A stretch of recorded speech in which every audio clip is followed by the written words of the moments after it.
Lu kenapa nggak poligami? Lu panggil lu punya teman-teman, ajak mereka tambah istri sekarang.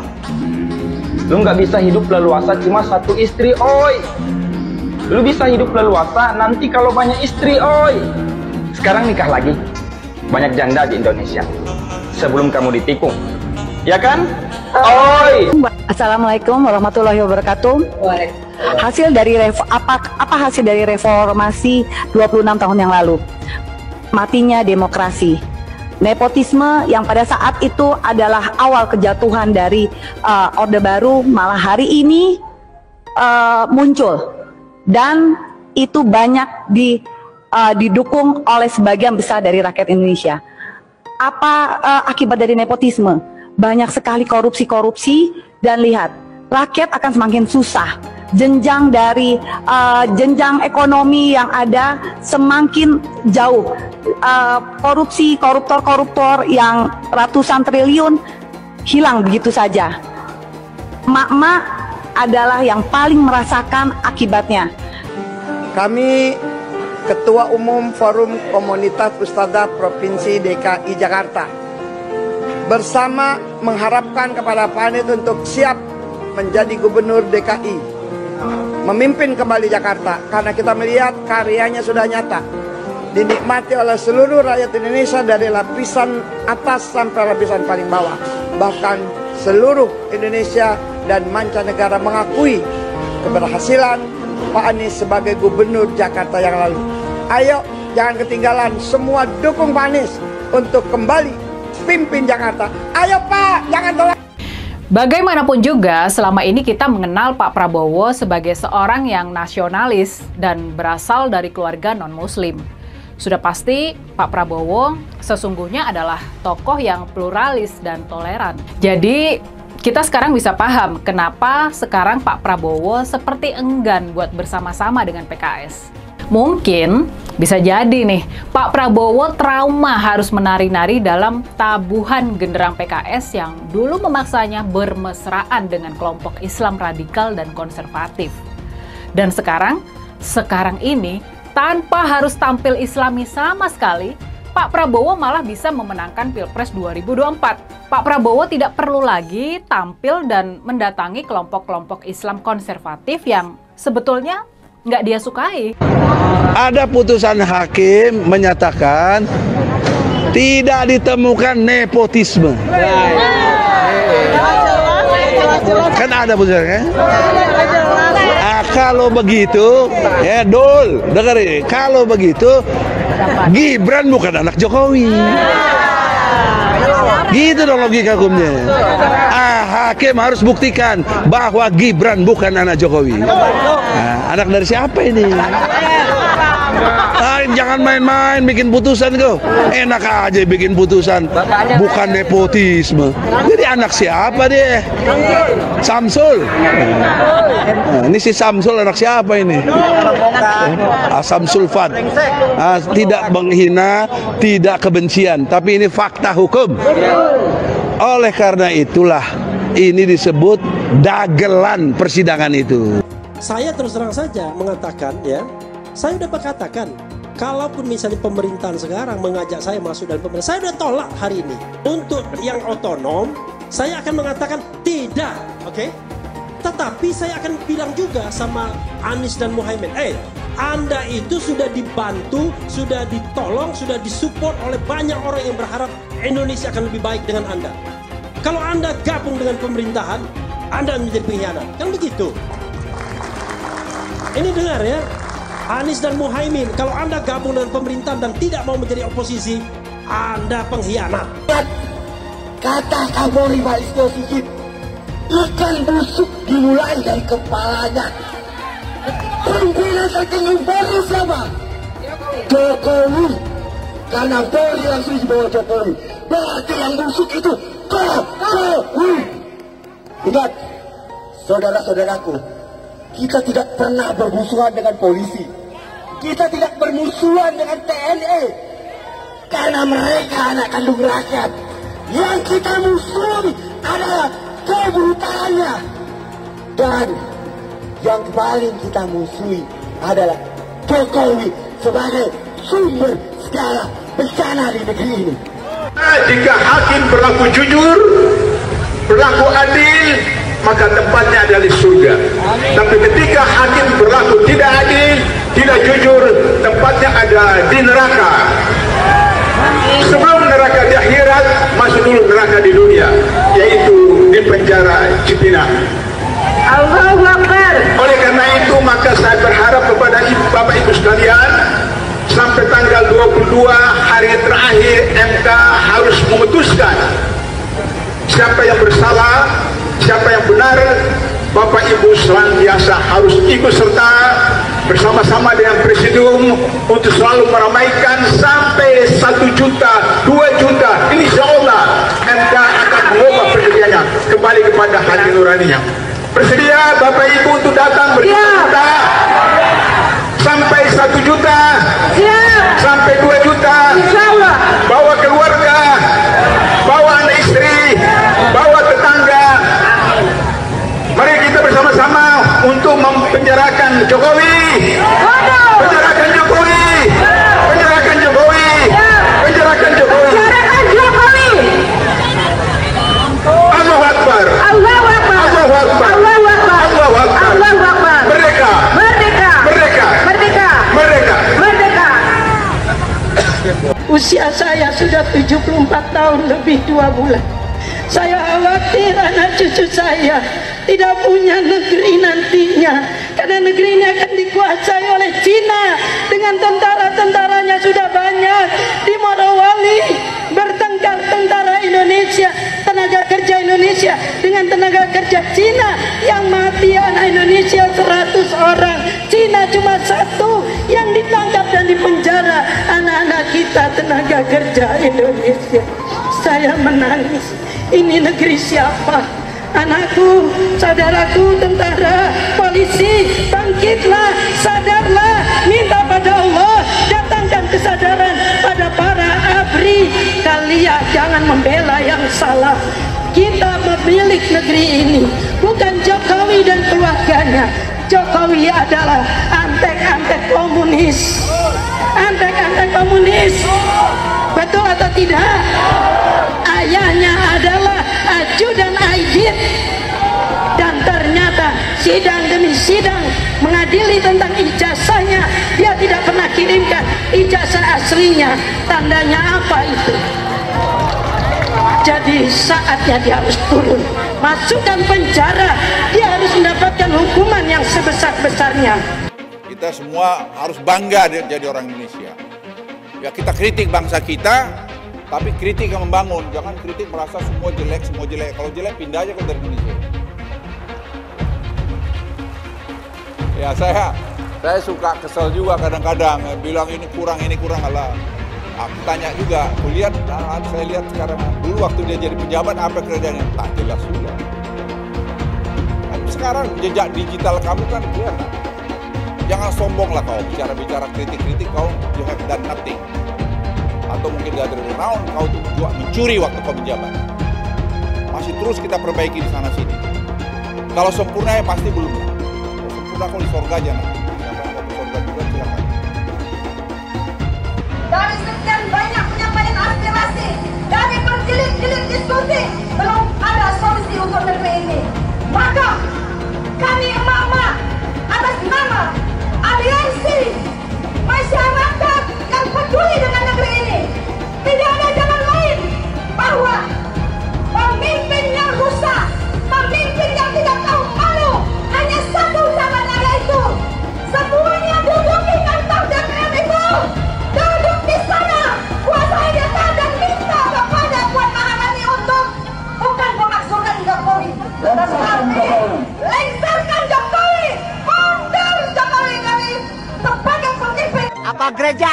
Ini apa? Kok saya agama Islam, Betawi. Kita dibohongin selama 10 tahun, pembohong lagi. Ada apa dengan gereja, Pak? Masalahnya Jokowi itu Cina banyak. Kita dibudakin zaman Soeharto, Cina lagi, jangan sampai Cina lagi. Nah, itu rasis itu. Zaman Soeharto nggak ada kecurangan, sah. Presiden, ini pembohong. Bohongin rakyat tau nggak? Jokowi itu apa sih? Jokowi itu apa? Ya Allah, dia itu seperti boneka golek, ditata ke sini ditata ke sini tapi sebenarnya lebih pinter anak saya loh. Bener apa enggak? Lebih pinteran anak saya, anak TK. Masa 1 ditambah 1 berapa? Dia bilang 11. 1 ditambah 1 buat 11. Otaknya di mana? Otaknya di mana? Goblok kalian, tolol kalian. Ngaku profesor, masa 1 tambah 1 kok 11? Goblok apa enggak? Tolol apa enggak? Saya menentang politik identitas karena bagi saya politik identitas dengan membawa-bawa agama itu mempermainkan agama. Kepada orang banyak katanya ngajak-ngajak, kalau ikut saya masuk surga, nyoblos saya masuk surga, tidak nyoblos saya neraka, tidak berhak disalati kalau mati misalnya. Ini mempermainkan agama. Emang yang punya surga kelompoknya pendukung Pak Anies? Hah? Iya. Ngapain lama-lama di dunia? Ngapain? Kalau katanya dijamin masuk surga. Jangan pernah membuka pembicaraan atau berdebat dengan pendukung 01. Karena capek, beneran capek. Mereka itu kalau berdebat nggak apple to apple, selalu bawa-bawa agama. Seolah-olah mereka mengkotak-kotakan dirinya sebagai pendukung dengan agamanya yang kuat dan lebih soleh daripada pendukung paslon-paslon yang lain. Jadi kan percuma ya, kalau kita berdebat pun tidak debat yang nyambung. Kan mereka ini kemarin bilang bahwa Anies Baswedan ini Imam Mahdi. Terus kemarin kampanye juga bilang bahwa malaikat Jibril sudah merestui Anies Baswedan ini sebagai hambanya Allah yang ditunjuk untuk memimpin negara ini. Nanti lama-lama mereka dipanggil sama malaikat Israel. Yaitu Abah mengutus 1000 malaikat. 1000 malaikat. Dari 1000 malaikat yang 1 malaikat membawa 1000 malaikat. Berapa itu jumlahnya? 1 juta. Kita akan mencoblos pilihan Allah dan Rasulnya. Siapa Imam Mahdi? Profesor Dr. Anies Rashid Baswedan. Itu Imam Al-Mahdi. Al-Imam Al-Mahdi 2024 memenangkan Anies Baswedan. Kenapa? Imam Mahdi. Semua sedunia kalau haram tidak mendukung Anies untuk Presiden Indonesia 2024, Dajjal. Kalau tidak memenang Anies Baswedan untuk Presiden, Dajjal.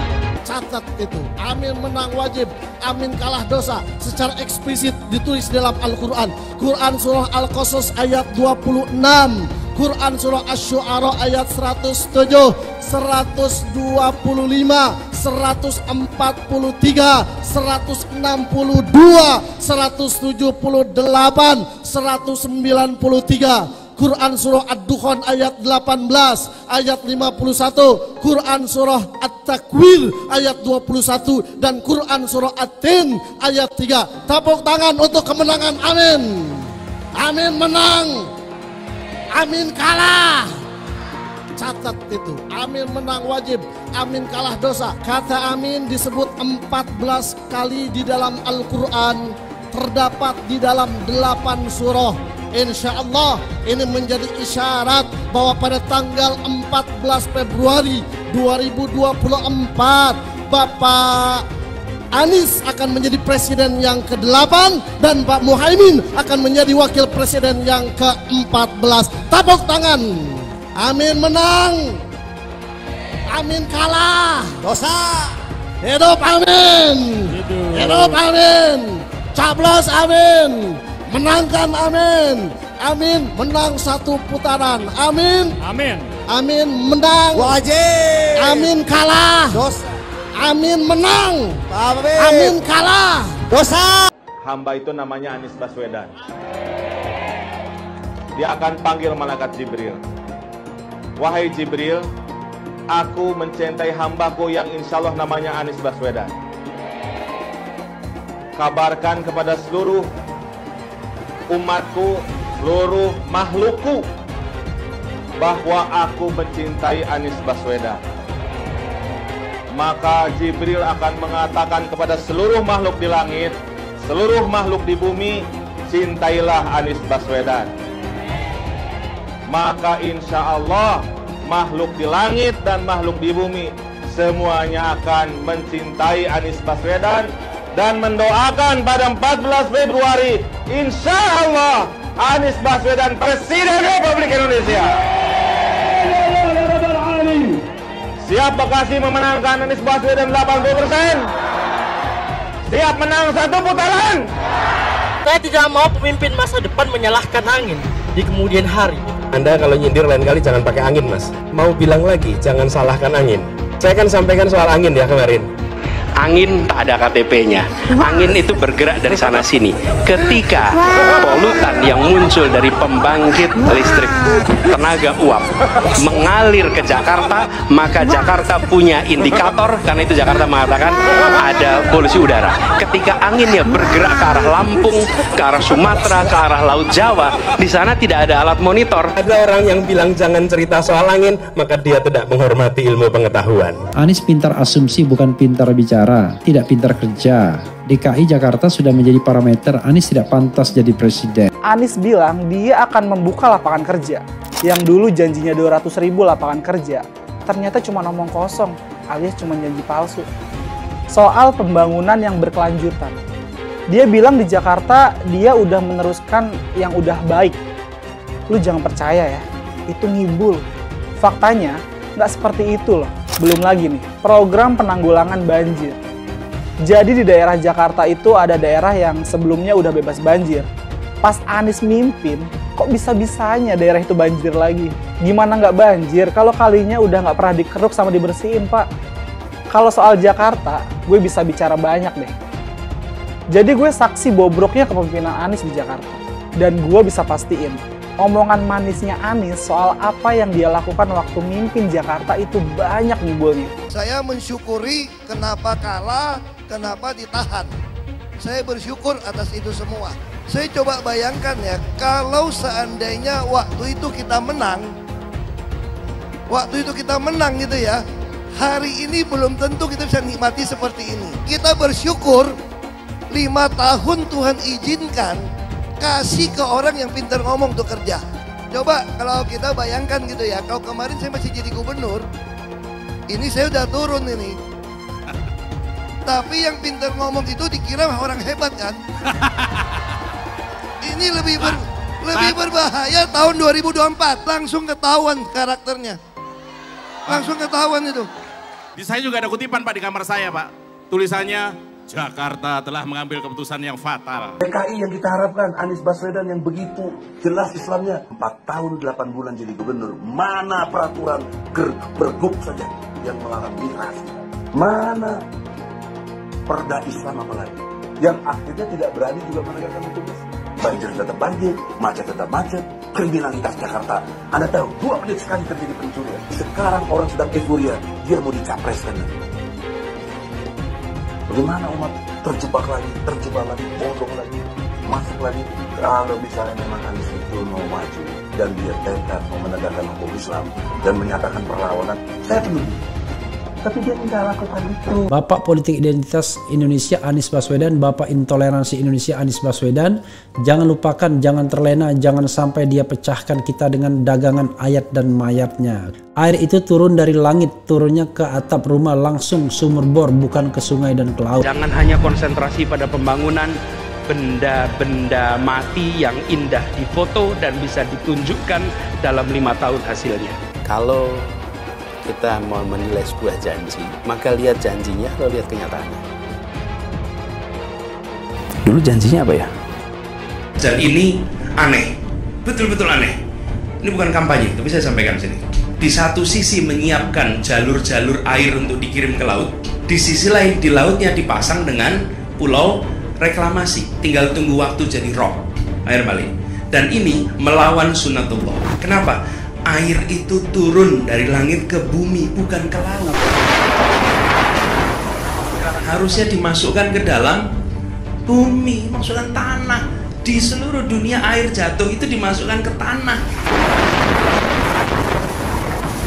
bukan dialirkan pakai gorong-gorong raksasa ke laut. Jakarta telah mengambil keputusan yang fatal.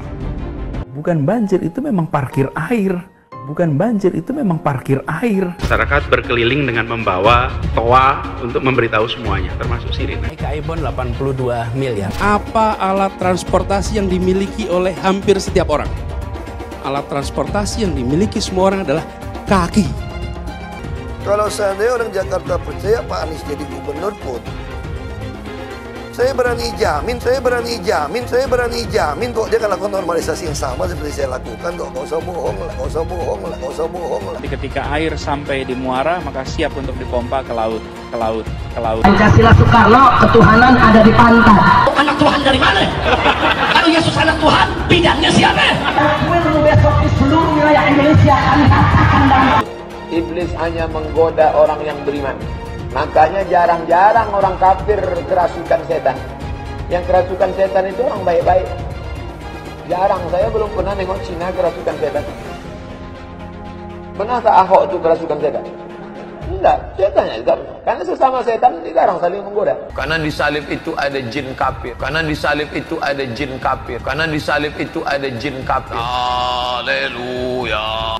Kepalanya ke kiri apa ke kanan?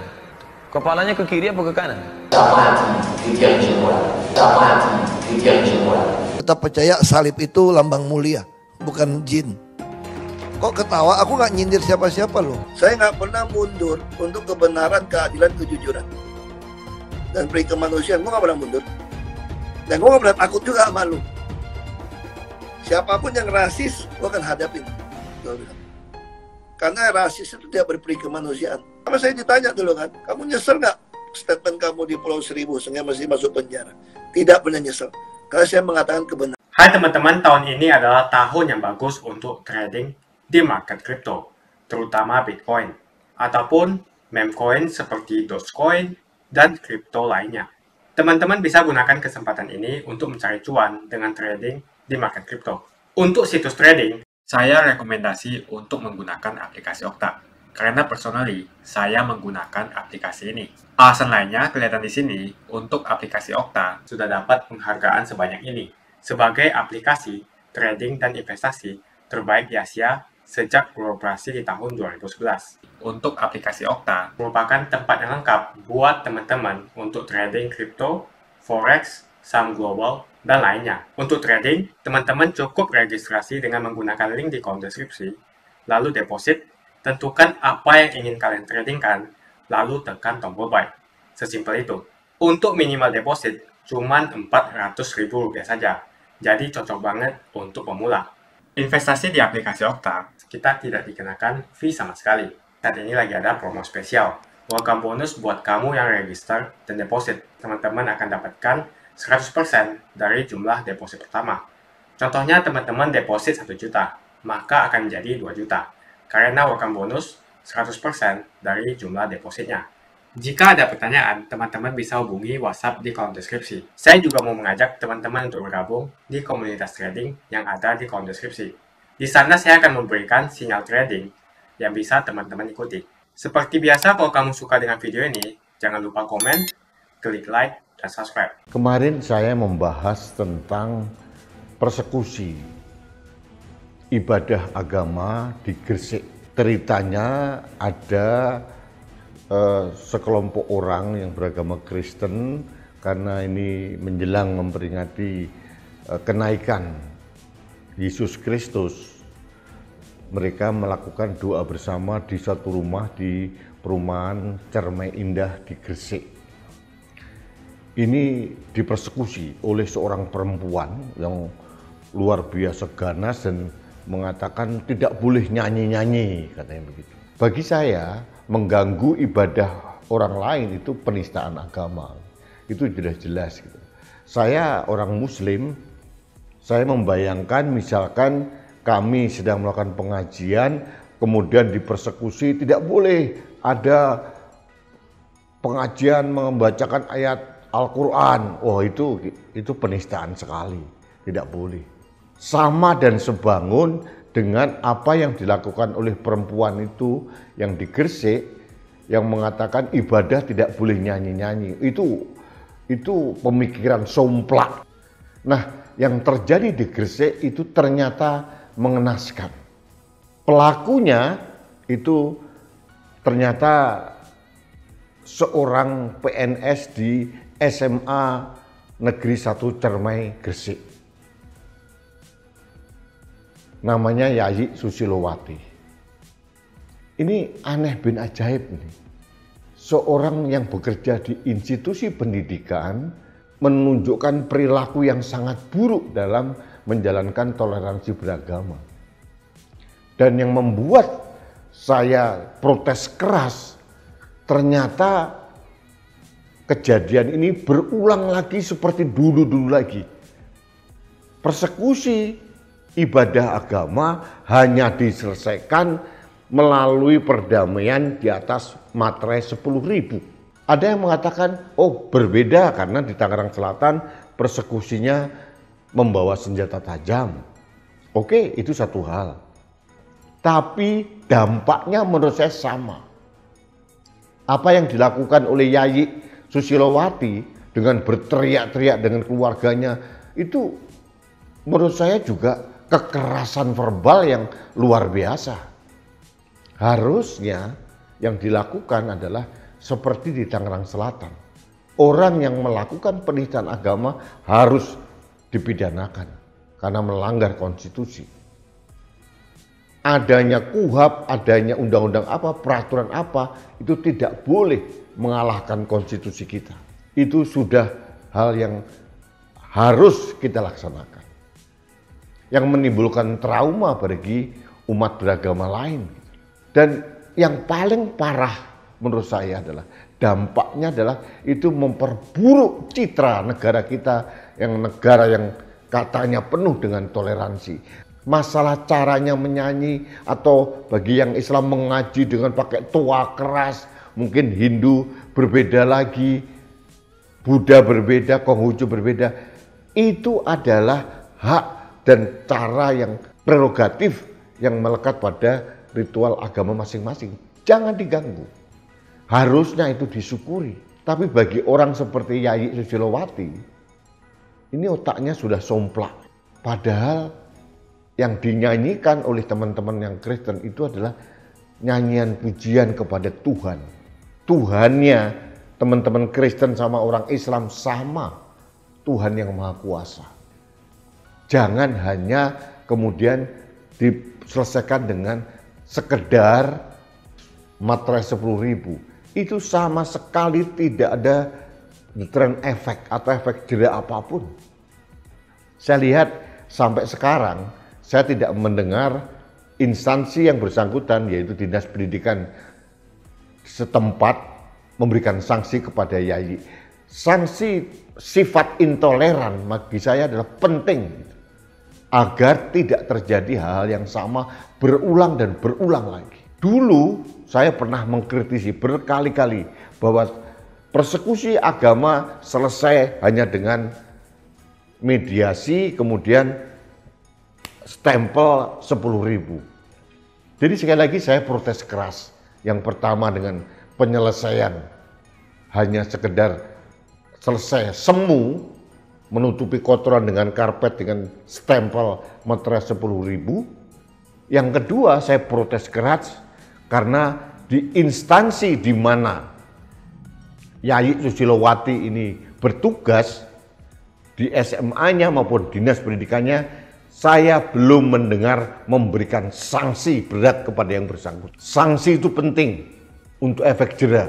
Toh kenyataannya jarang atau bahkan tidak ada umat beragama yang lain yang protes terhadap apa yang kita lakukan. Cara beribadah kita, memperingati peringatan agama. Kita sering itu mengkooptasi jalan, menutup jalan, menggunakan poster besar, menggunakan toa yang sangat keras. Apa kalian tidak berpikir, berempati bahwa itu juga merupakan gangguan sebetulnya? Tapi tidak pernah diprotes kan? Toh kenyataannya kalau kita boleh jujur dan realistis, kita nih sebagai orang muslim malah sering memberikan dalam tanda kutip gangguan, kalau itu dikatakan gangguan ya, gangguan suara, azan dan sebagainya. Bagi kita orang Muslim itu bukan gangguan. Tapi mungkin bagi umat beragama yang lain itu gangguan jam 2 malam, toa di mana-mana. Mengapa ibadah orang lain kita terganggu? Betapa tipis akidah iman kita kalau kita terganggu mendengar nyanyian puji-pujian kepada Tuhan yang dilantunkan oleh umat beragama yang lain. Jadi sekali lagi saya sedih sebetulnya bahwa masalah ini selama 10 tahun di pemerintahan Pak Jokowi tidak ada kemajuan apapun. Peristiwa-peristiwa intoleransi masih terjadi di sana-sini dan tidak ada suatu SOP yang jelas dalam penyelesaiannya. Terbukti di Tangerang Selatan sama Gresik berbeda. Di Tangerang Selatan langsung itu ditetapkan sebagai tersangka. Padahal itu sama-sama penistaan agama. Mungkin kalau di Tangerang Selatan lebih berat karena membawa senjata tajam. Tapi bagi saya sama-sama itu mengganggu ibadah orang lain. Bagi saya itu penistaan agama, seharusnya di Gresik juga dilakukan hal serupa. Mudah-mudahan aparat keamanan di Gresik maupun instansi di mana Yayi Susilowati itu bertugas mendengarkan suara saya. Yayi Susilowati ini adalah salah satu contoh orang yang telah merusak keberagaman kita dan ini contoh buruk bagi kita semua dan ini merupakan promosi buruk bagi keindahan toleransi di Indonesia. Dan bagi saya sebagai orang Muslim, saya juga mengatakan apa yang dilakukan oleh Yayi Susilowati itu promosi buruk bagi keindahan agama Islam. Sudah barang pasti, Anies tidak akan melanjutkan program-program Jokowi. Semisalnya Anies menang, maka Ibu Kota Baru atau IKN nggak akan jalan. Pembangunan akan di-stop. Legasi Jokowi akan hancur. Anies menuduh Jokowi melakukan penjagalan. Padahal Anies lupa pada rekam jejaknya sendiri di tahun 2017, di mana Anies melakukan penjagalan terhadap Ahok. Semua cara dilakukan, termasuk melakukan politik identitas berbasis agama, sampai-sampai menggunakan kelompok FPI, HTI, dan kelompok intoleran lainnya. Anies Baswedan sampai nekat berkoalisi dengan ormas preman berjubah agama. Kita bisa melihat rekam jejak Anies saat menjabat di Jakarta selama 5 tahun. Tidak ada satupun janji yang dipenuhi dan tidak ada kinerja yang bisa dibanggakan. Dari DP 0%, OKOC, kelebihan bayar, Formula E, banjir, sumur resapan, jalan rusak, dan gonta-ganti nama jalan. Diketahui Anies pun masih berhutang 100 miliar kepada Sandiaga Uno dan sampai saat ini belum dibayarkan. Untuk jadi gubernur saja, Anies sampai berhutang 100 miliar kepada Sandiaga Uno dan belum dibayarkan. Apalagi jadi presiden, berapa triliun yang akan Anies hutangkan? Dan bagaimana Anies bisa membayar utang triliunan itu? Apakah Indonesia siap untuk dijual? Jika Anies menang, maka FPI dan HTI, Ormas Khilafah, akan kembali. Apa kita mau Pancasila diganti oleh Khilafah? Bagian Indonesia Timur yang mayoritas non-Muslim pasti tidak akan setuju dengan Khilafah. Mungkin Indonesia akan bubar jika Anies memimpin. Perkataan Ahok sudah terbukti dan Jakarta sudah menjadi korban. Jangan biarkan Indonesia menjadi korban kibulan Anies Baswedan. Begitu saja opini saya tentang Anies Baswedan. Bagaimana opini kalian? Tuliskan di kolom komentar. Pastikan kalian semua menekan like di video ini. Dan jangan lupa bagikan video ini ke teman dan family Anda supaya mereka semua mengetahui tentang informasi ini. Tekan tombol subscribe dan bunyikan lonceng notifikasi supaya kamu tidak ketinggalan.